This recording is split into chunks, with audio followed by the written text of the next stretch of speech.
Assalamualaikum warahmatullahi wabarakatuh.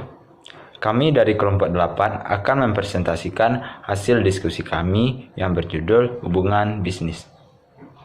Sebelumnya, kelompok 8 ini beranggotakan 4 orang. Yang pertama yaitu Dila Murti Kencana, yang kedua Rohimah, yang ketiga Muhammad Fauzan, dan yang keempat Renaldi Setiawan. Sebelumnya tugas ini kami buat untuk memenuhi tugas aspek hukum dalam bisnis jadwal Rabu 13.20 sampai 15.50. Baiklah, saya akan menyampaikan materi yang pertama yang berjudul Hak Kekayaan Intelektual. Hak kekayaan intelektual ini terdapat pada seorang manusia yang berpikir dengan menjabarkan literasi yang dibaca atau dilihat. Dalam ilmu hukum, hak kekayaan intelektual merupakan hak kekayaan khusus hukum benda yang mempunyai objek benda intelektual, yaitu benda yang tidak berwujud, yang bersifat imaterial. Maka pemilik hak atas kekayaan intelektual ini pada prinsipnya dapat berbuat apa saja sesuai kehendaknya. Berkenan dengan hal tersebut, hak kekayaan intelektual mempunyai ciri khusus bahwa hak yang melekat ke milik intelektual yang sering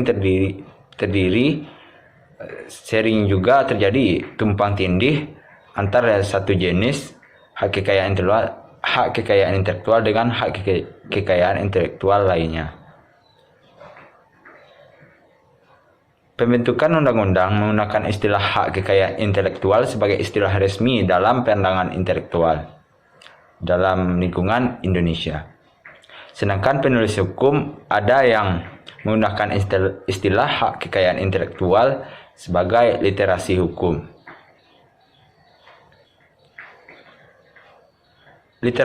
Literatur hukum aglo dikenal istilah intellectual property rights yang diterjemahkan dalam bahasa Indonesia menjadi dua macam istilah hukum, yaitu hak milik intelektual dan hak kekayaan intelektual. Baiklah, poin yang kedua yaitu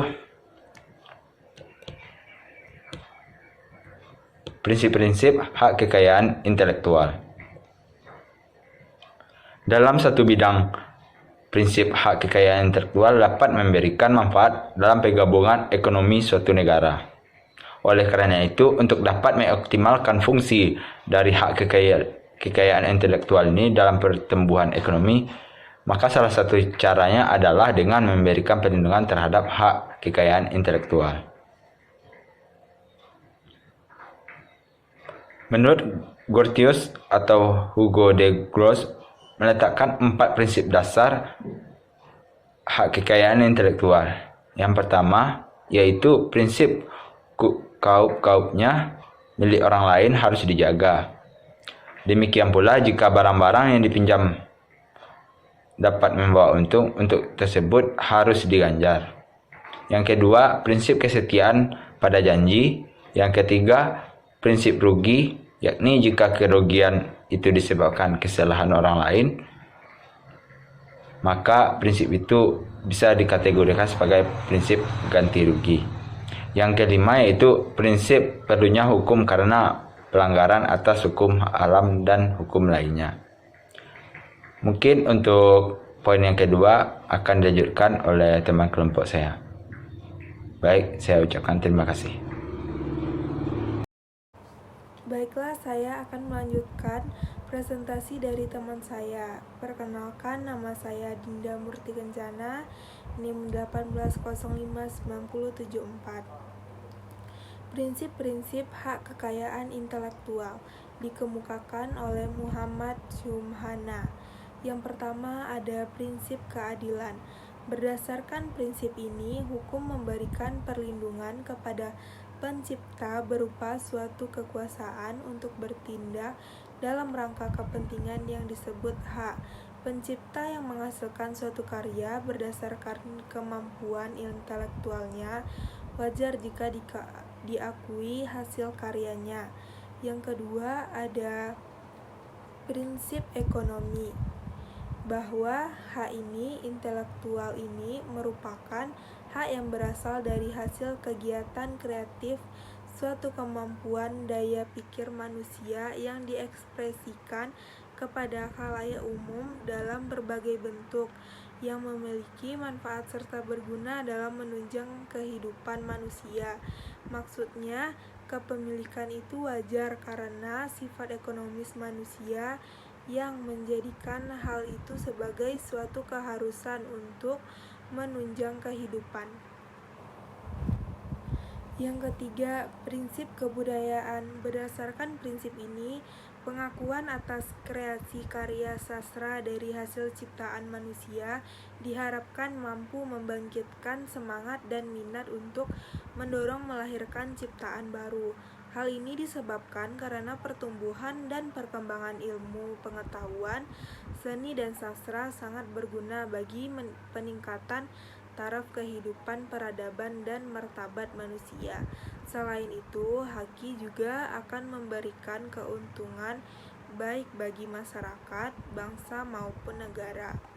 Yang keempat, ada prinsip sosial, bahwa hukum mengatur kehidupan manusia sebagai warga masyarakat, manusia dalam hubungannya dengan manusia lain.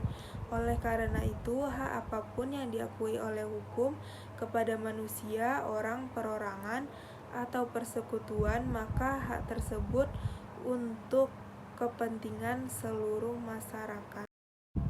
Yang ketiga, klasifikasi hak kekayaan intelektual dibagi menjadi dua. Yang pertama ada pengertian hak cipta, yang kedua hak kekayaan industri.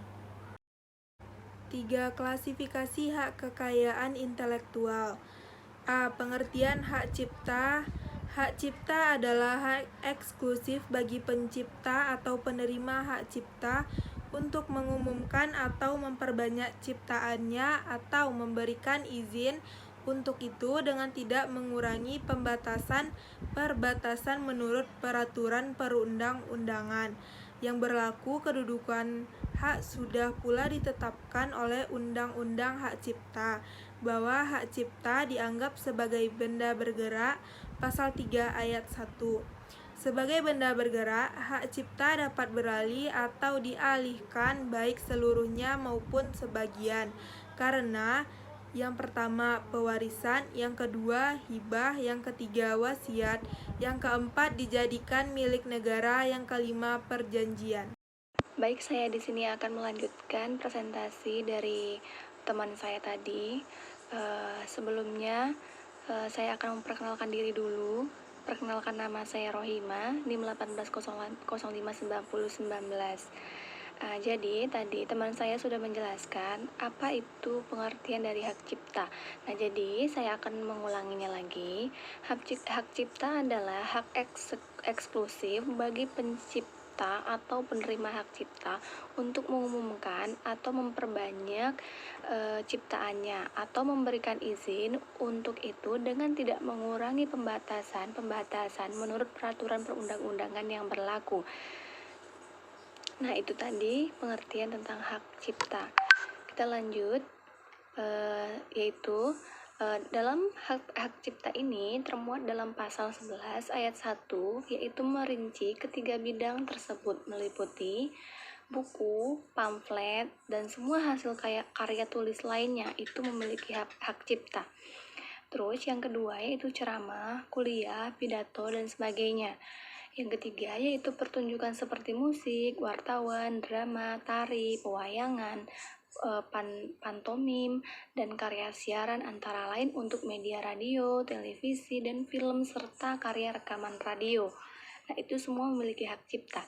Terus yang keempat yaitu ciptaan tari atau koreografi, ciptaan lagu atau musik dengan atau tanpa teks, dan karya rekaman suara atau bunyi. Terus yang kelima yaitu segala bentuk seni rupa seperti seni lukis, seni pahat, seni patung, dan kaligrafi yang perlindungannya diatur dalam pasal 10 ayat 2. Nah, yang keenam yaitu seni batik, yang ketujuh seni arsitektur, yang kedelapan peta, dan yang kesembilan sinematografi, yang kesepuluh fotografi, yang kesebelas program komputer atau komputer program, yang kedua belas yaitu terjemahan dan tafsir, saduran, dan penyusunan bunga rampai. Nah, itu semua adalah yang merinci tentang hak cipta. Jadi, ke-12 tadi kita tidak boleh melanggar yang namanya kode etik hak cipta seperti kayak plagiarisme, mencontoh tanpa kita tuh meminta izin kepada penciptanya. Nah, baik, kita masuk ke slide selanjutnya yaitu klasifikasi hak kekayaan intelektual. Nah, jadi pengertian tadi kekayaan intelektual tadi udah dijelaskan oleh teman saya. Jadi di sini saya akan melanjutkan yaitu selain itu UU HC atau undang-undang yang mencangkup hak cipta tadi yang melindungi tentang hak cipta tadi yaitu melindungi karya seseorang yang berupa pengelolaan lebih lanjut daripada ciptaan aslinya. Sebab bentuk pengelolaan ini dipandang merupakan suatu ciptaan baru dan tersendiri yang sudah lain dari ciptaan aslinya. Tidak ada hak cipta untuk karya sebagai berikut, yaitu yang pertama, kalau ini adalah karya yang tidak memiliki hak cipta. Yang pertama yaitu hasil rapat terbuka, lembaga-lembaga negara itu tidak memiliki hak cipta. Yang kedua itu peraturan perundang-undangan, itu tidak memiliki hak cipta. Terus pengutusan pengadilan dan penetapan hakim, terus pidato kenegaraan, pidato pejabat pemerintah, terus keputusan badan arbitrase lembaga seperti pengadilan, tetapi khususnya di dalam bidang perdagangan.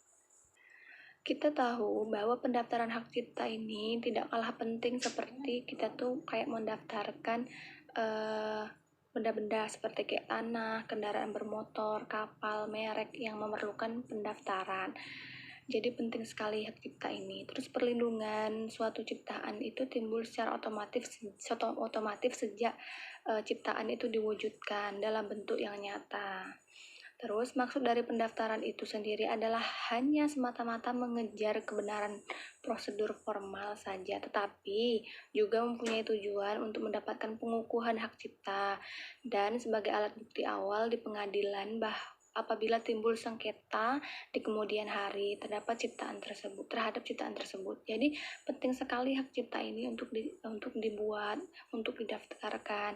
Jadi seketika nanti ada permasalahan atas karya kita, jadi kita tidak bingung lagi karena kita memiliki hak cipta.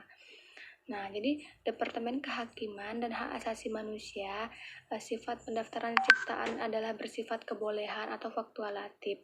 Jadi artinya seorang boleh juga tidak mendaftarkan apabila tidak mendaftarkan tidak ada sanksi hukumannya. Dengan sifat demikian memang UU HC memberikan kebebasan masyarakat untuk melakukan pendaftaran. Jadi itu semua tergantung kepada pribadi masing-masing ingin mendaftarkan karyanya atau tidak. Mungkin hanya itu. Selanjutnya akan dijelaskan oleh teman saya. Assalamualaikum. Baik, di sini saya Muhammad Fauzan, NIM 19059178, akan melanjutkan presentasi dari Rohimah.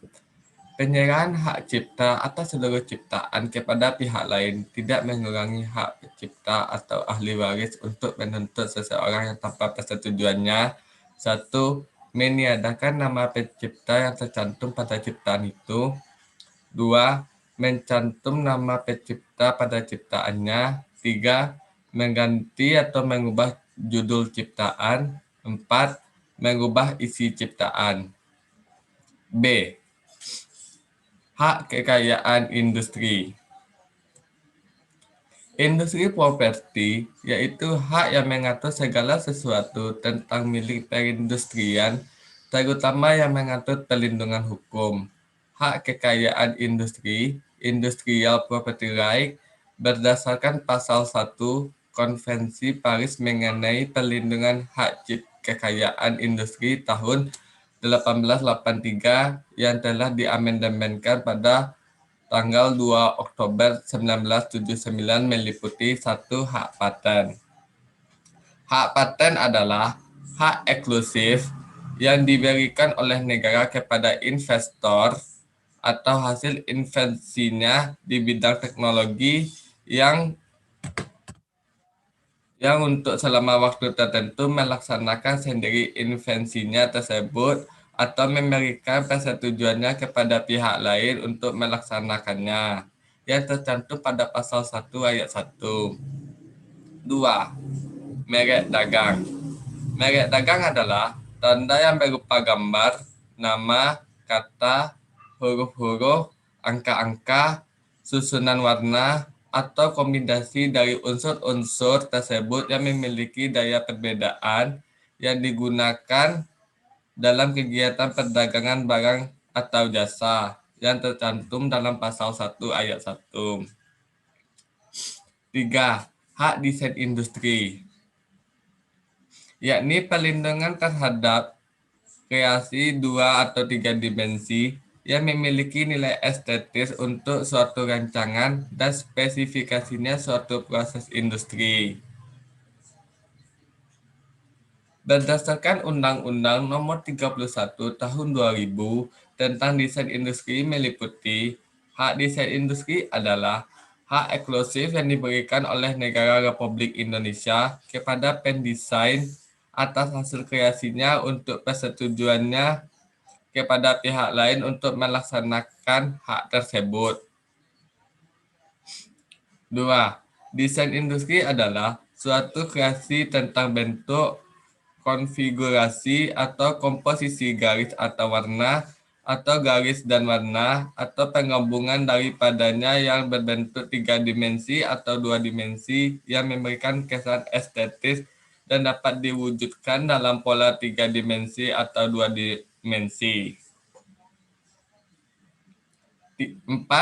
Hak desain tata letak sirkuit terpadu, Integrated Circuit.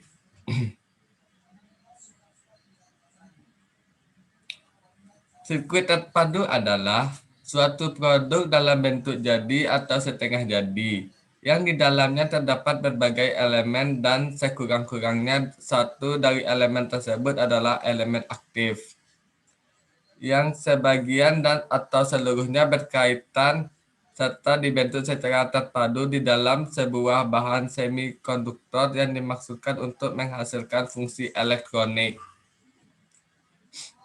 Desain tata letak adalah kreasi berupa rancangan peletakan 3 dimensi dari berbagai macam elemen. Sekurang-kurangnya satu dari elemen tersebut adalah elemen aktif, serta sebagian atau semua interkoneksi dalam suatu sirkuit terpadu, dan peletakan 3 dimensi tersebut dimaksudkan untuk persiapan pembuatan sirkuit terpadu. 3. Hak desain tata letak sirkuit terpadu adalah hak eksklusif yang diberikan oleh negara Republik Indonesia kepada pendesain atau hasil kreasinya untuk selama waktu tertentu melaksanakannya sendiri atau memberikan persetujuan kepada pihak lain untuk melaksanakan hal tersebut. 5. Rahasia dagang. Rahasia dagang adalah informasi yang diketahui oleh umum di bidang teknologi atau bisnis mempunyai nilai ekonomi karena berguna dalam kegiatan usaha dan dijaga kerahasiaannya oleh pemilik rahasia dagang. Hak rahasia dagang adalah hak atas rahasia dagang yang timbul berdasarkan Undang-Undang Pasal 1 Ayat 2. Varietas tanaman. Menurut Undang-Undang Nomor 29 Tahun 2000 tentang Perlindungan Varietas Tanaman, perlindungan varietas tanaman adalah perlindungan khusus yang diberikan negara yang dalam hal ini diwakili oleh pemerintah dan pelaksanaan dilakukan oleh kantor PVT terhadap varietas tanaman yang dihasilkan oleh pemula tanaman melalui kegiatan pemuliaan tanaman yang terdapat dalam pasal 1 ayat 1. Hak perlindungan varietas tanaman adalah hak khusus yang diberikan oleh negara kepada pemulia atau pemegang hak PVT untuk menggunakan sendiri via hasil pemuliaannya atau memberi persetujuan kepada orang lain atau badan hukum lain untuk menggunakannya selama waktu tertentu. Selanjutnya, nomor 4, dasar hukum kekayaan intelektual di Indonesia. Dalam penetapan hukum kekayaan intelektual di Indonesia, tentu berdasarkan hukum-hukum yang sesuai peraturan yang berlaku. Dasar hukum tersebut antara lain adalah 1. Undang-Undang Nomor 7 Tahun 1994 tentang pengesahan Agreement Establishing the World Trade Organization atau WTO. 2. Undang-Undang Nomor 10 Tahun 1995 tentang kepabeanan. 3. Undang-Undang Nomor 14 Tahun 1997 tentang hak merek. 4. Undang-Undang Nomor 12 Tahun 1997 tentang hak cipta. 5. Undang-Undang Nomor 13 Tahun 1997 tentang hak paten. 6. Keputusan Republik Indonesia Nomor 15 Tahun 1997 tentang pengesahan Paris Convention for the Protection of Industrial Property and Convention establishes the World Intellectual Property Organization. 7. Keputusan Presiden Republik Indonesia Nomor 17 Tahun 1997 tentang pengesahan Trademark Law Treaty. 8. Keputusan Presiden Republik Indonesia Nomor 18 Tahun 1997 tentang pengesahan Berne Convention for the Protection of Literary and Artistic Work. 9. Keputusan Presiden Republik Indonesia Nomor 19 Tahun 1997 tentang pengesahan WIPO Copyright Treaty. Berdasarkan peraturan-peraturan tersebut, maka hak atas kekayaan intelektual dapat dilaksanakan. Maka setiap individu atau kelompok atau organisasi yang memiliki hak atas pemikiran-pemikiran kreatif mereka atas suatu karya atau produk dapat diperoleh dengan mendaftarkannya ke pihak yang melaksanakannya. Dalam hal ini, merupakan tugas dari Direktorat Jenderal Hak-Hak atas Kekayaan Intelektual, Departemen Hukum dan Perundang-undangan Republik Indonesia. Baik, hanya itu yang saya dapat jelaskan dari kelompok 8. Apabila ada kesalahan mohon dimaafkan.